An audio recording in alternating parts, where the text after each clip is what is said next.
Chacun des chakras ont leur personnalité propre, ils ont leur rôle dans notre vie. Et aujourd'hui, on commence avec le premier chakra. Quel magnifique chakra! On va voir d'abord qui il est, à quoi il sert dans notre vie et comment savoir s'il est en déséquilibre. Donc, si vous avez des difficultés avec l'alimentation, le poids, l'argent, votre travail, c'est le bon chakra pour ça. Donc, on va pouvoir en parler ensemble.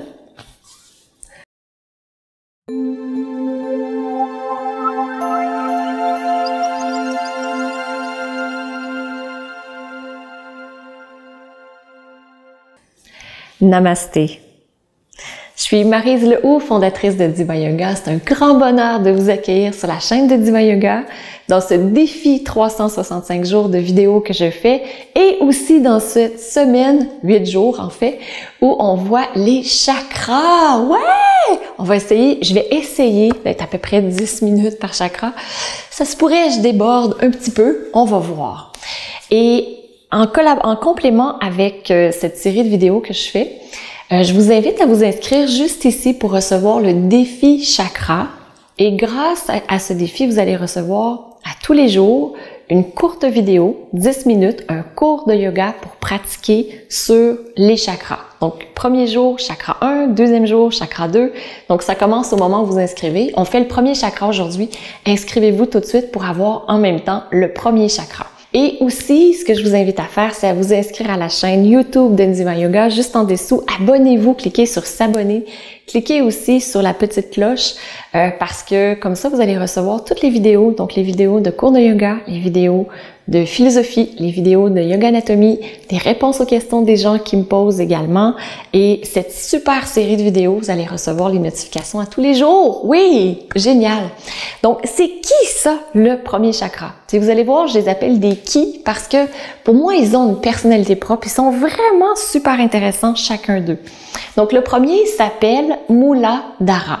Mula, ça veut dire racine et Adhara, ça veut dire support. Donc, c'est le support des racines, c'est notre connexion à la terre-mère. Son rôle dans notre vie, c'est le rôle de sécurité. C'est grâce à lui qu'on connecte avec le droit d'être. Donc, le fait de sentir qu'on prend notre place sur la terre, qu'on a le droit d'être, d'exister, c'est grâce à lui. C'est un chakra hyper important. D'ailleurs, chaque fois qu'on va dans les chakras, qu'on fait les pratiques de yoga, ce que je vous invite toujours à faire avant de monter dans les chakras, c'est de vous enraciner. Encore. C'est la règle numéro 1, l'enracinement. Donc, il est super important. Personnellement, ce chakra, j'ai travaillé 3 ans dessus parce que j'avais un énorme déséquilibre. Des peurs, pas de l'anxiété, là, mais beaucoup de peur à l'intérieur de moi, pas connecté avec le moment présent. En fait, ce que je disais aux gens, c'était que j'étais une tête, donc le côté intellectuel, et que mon corps servait à promener ma tête parce que c'est ce que je trouvais qui avait le plus de valeur. Et j'ai eu vraiment à reconnecter avec mon corps, c'était énorme. Et à quel endroit est situé le chakra? Donc, les chakras sont situés le long de la colonne vertébrale, à l'arrière. Donc, pour les 5 premiers chakras. Et comme le cerveau, c'est la base, le départ de la colonne vertébrale du système nerveux, on a aussi 2 chakras qui sont situés dans notre cerveau. Donc, 5 chakras le long de la colonne vertébrale et 2 chakras au niveau du cerveau. Premier chakra est situé complètement à la base. Complètement. Donc, dans le coccyx. Juste là, un beau chakra rouge. Quel est l'intérêt des couleurs? Certaines personnes vont voir les couleurs, vont pouvoir activer les chakras grâce aux couleurs. Donc, ça, c'est super. C'est super parce que c'est quelque chose que vous avez déjà, que vous avez à l'intérieur de vous, avec lequel vous pouvez connecter. Par contre, si vous vous dites, je vais mettre des pantalons rouges pour activer mon chakra, mon premier chakra, pas sûr. Pas sûr. Il y a des moyens drôlement plus efficaces pour activer un premier chakra que d'aller chercher la couleur à l'extérieur et de la ramener vers soi. En général, ce qu'on veut faire, puis c'est dans le fond, c'est dans tout ce que je vous enseigne, c'est de partir de l'intérieur de soi et de l'amener vers l'extérieur par la suite. Donc ça, c'est hyper important. Donc le premier chakra est lié avec la sécurité, puis il se développe à peu près au 2e trimestre de grossesse jusqu'à peu près 12 mois. Donc, c'est pendant cette période où on est le plus vulnérable.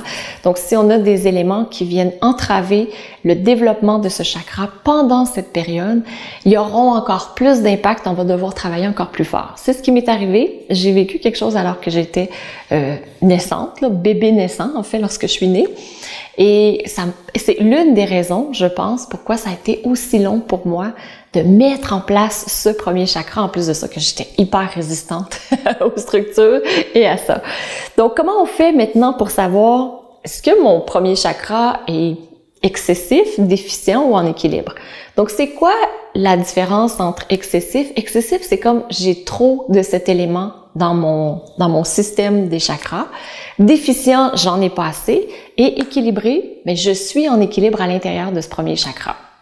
Avant qu'on aille là-dedans, il y a une chose super importante, c'est que dans ce premier chakra, on a comme 5 grosses racines qui constituent l'équilibre du premier chakra. Premièrement, est-ce que vous êtes en équilibre par rapport à ce que vous mangez, l'alimentation, à l'exercice que vous donnez à votre corps, la régénération de votre corps, le sommeil que vous lui donnez?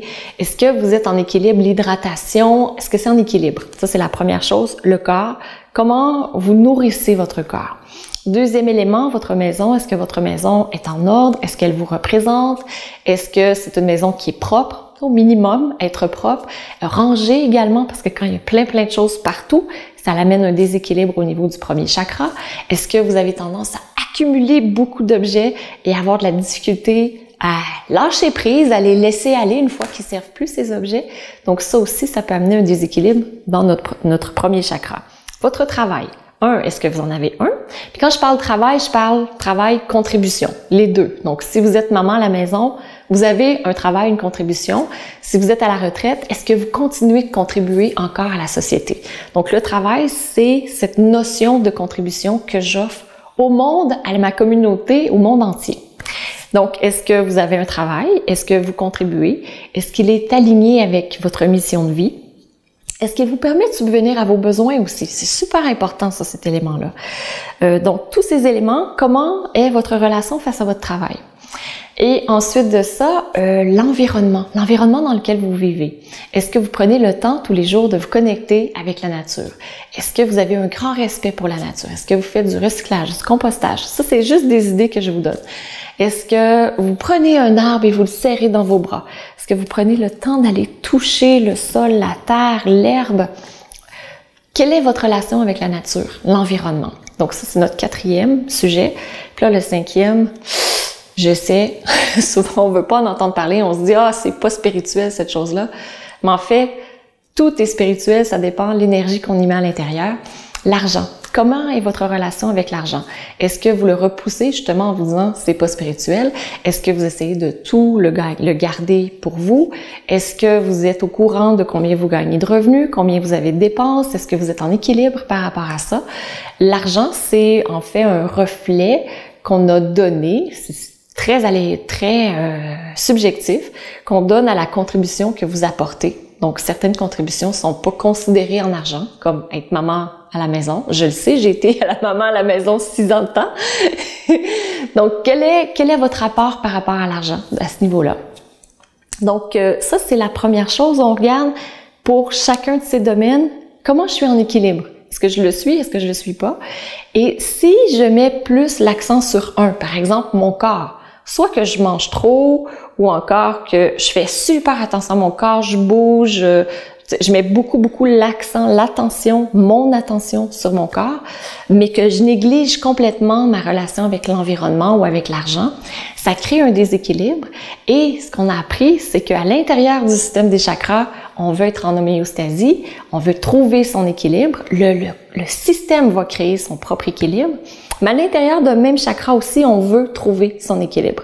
Donc, si je suis excessif d'un côté, par exemple au niveau du corps, et que je suis complètement déficient au niveau de l'environnement ou de l'argent, au net, c'est équilibré. Mais en fait, les deux sont en déséquilibre. Donc, comment je peux faire pour mettre une attention juste, parce que c'est pas nécessairement la même quantité d'attention que j'aurais besoin, mais une attention juste sur chacun de ces éléments. Donc ça, le premier chakra est particulier justement parce qu'il a ces 5 racines qui sont la fondation par la suite du système des chakras. Et maintenant, si on regarde au niveau des caractéristiques du premier chakra, comment je fais pour savoir si je suis excessif? Chacun des chakras est lié aussi à un élément de la nature. Puis ça, cet élément-là, moi, ça m'a toujours fasciné. C'est avec ça que je comprends comment on peut faire pour être excessif, déficient ou en équilibre. Donc, l'élément qui est associé avec le premier chakra, c'est l'élément de la terre. Donc, on peut imaginer, OK, moi, je suis la terre. Donc, je me connecte à cet élément de terre dans la nature. Et la terre, qu'est-ce que ça a comme qualité? Ça a une lourdeur, c'est difficile à déplacer.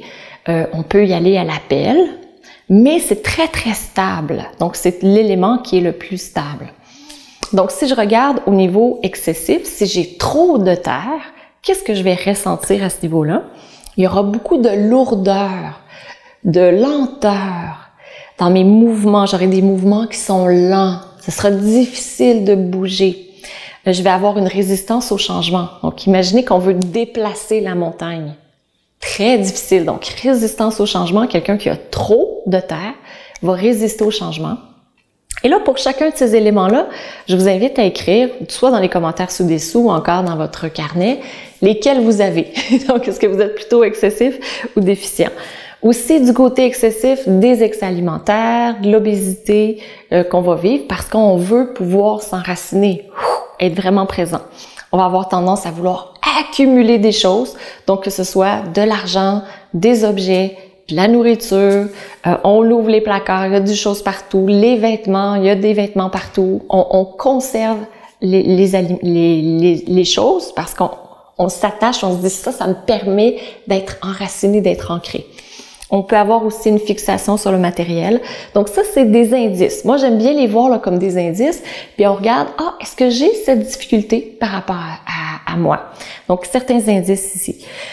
Aussi, ça, c'est le côté excessif. Donc, beaucoup de terre. Puis là, vous allez de l'autre côté. Pas de terre. Puis, amplifiez-les de cette façon. C'est encore plus facile à l'imaginer. Là, il n'y a aucune terre. Pas de terre du tout. Donc, s'il n'y a pas de terre, il n'y a pas d'ancrage, ça va créer de la peur, de l'anxiété, parce qu'on se dit « Ah!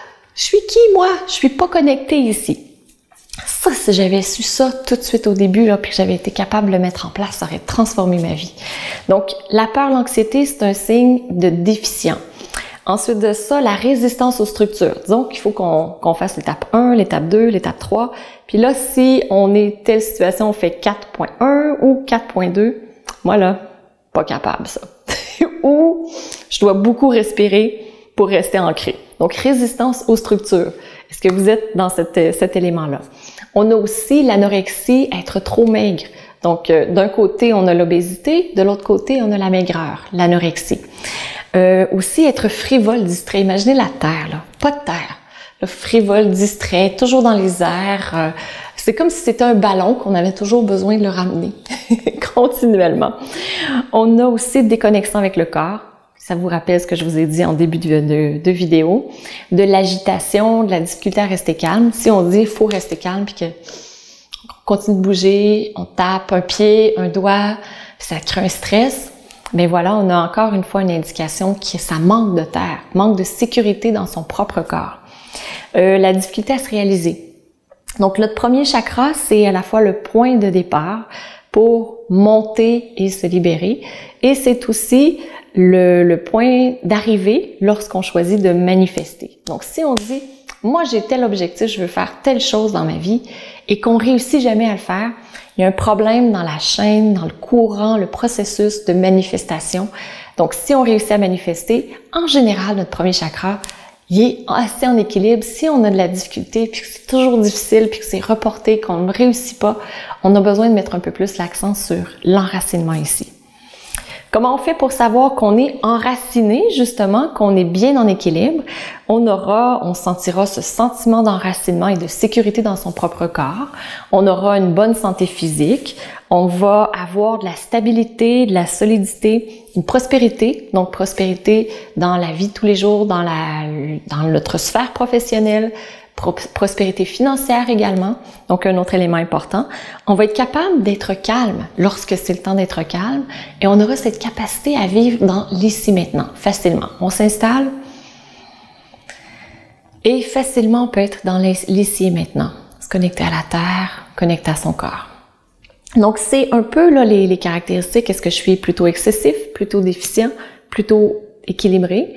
Et si on se retrouve avec des éléments en excès et en déficience, puis on se dit, je comprends pas, regardez dans chacun des secteurs. Est-ce qu'il y en a qui sont plus par rapport à un, puis l'autre par rapport à l'autre? Et au total, ça crée un équilibre, mais individuellement, ça ne crée pas d'équilibre. Donc, c'est pour ça qu'on peut se retrouver dans l'excès et déficient. Et au global, c'est en équilibre, mais individuellement, ce n'est plus en équilibre. Parce que c'est la façon dont notre corps a réussi à trouver son équilibre. Notre corps et notre être au complet. Donc voilà, comment on fait pour équilibrer son premier chakra? Le yoga va aider, c'est sûr, parce qu'on va sentir ce sentiment de sécurité à l'intérieur de son corps. Donc, des sessions spécifiquement sur connexion à l'instant présent, enracinement, stabilité, des postures de Dieu des vents, respiration abdominale. Vous comprenez un peu plus pourquoi ça revient souvent dans mes séances pour sentir cet enracinement. Mais par contre, si vous avez, je sais pas moi, une difficulté avec dans votre relation avec l'argent, même si vous amenez une pierre pour amener l'équilibre dans votre premier chakra, ce dont vous avez vraiment besoin, c'est quoi? C'est de faire face à votre difficulté à l'argent et de faire ce qu'il faut faire. De savoir combien vous avez d'argent qui rentre, combien vous avez d'argent qui sort. D'abord, ça c'est primordial. Si vous avez de la difficulté avec votre corps, vous prenez du poids, oui, vous pouvez faire les exercices pour s'enraciner, mais c'est aussi de regarder avec votre conscience, sans jugement s'il vous plaît, c'est où le bas blesse? Est-ce que c'est au niveau de mon alimentation, dans la gestion de mon stress, dans l'exercice? Puis le prendre et dire, oui, c'est là où j'ai une difficulté. Puis des fois, on aura besoin de plus d'aide pour pouvoir avancer un peu plus. Si c'est dans votre relation avec l'environnement, que vous êtes toujours à l'intérieur, comment vous pouvez faire pour vous connecter davantage avec la Terre, avec l'élément extérieur de la Terre? Donc, encore une fois, c'est des pistes de réflexion. Est-ce que vous aurez besoin de faire du jardinage? Qu'est-ce que vous avez besoin? Qu'est-ce que j'ai aussi dans mes notes ici? Le travail. Est-ce que vous avez un travail que vous détestez, par exemple? Peut-être que vous avez besoin d'aller chercher votre mission de vie. Et ensuite, 2, faire un plan pour être capable de transitionner vers votre mission de vie, si c'est le cas.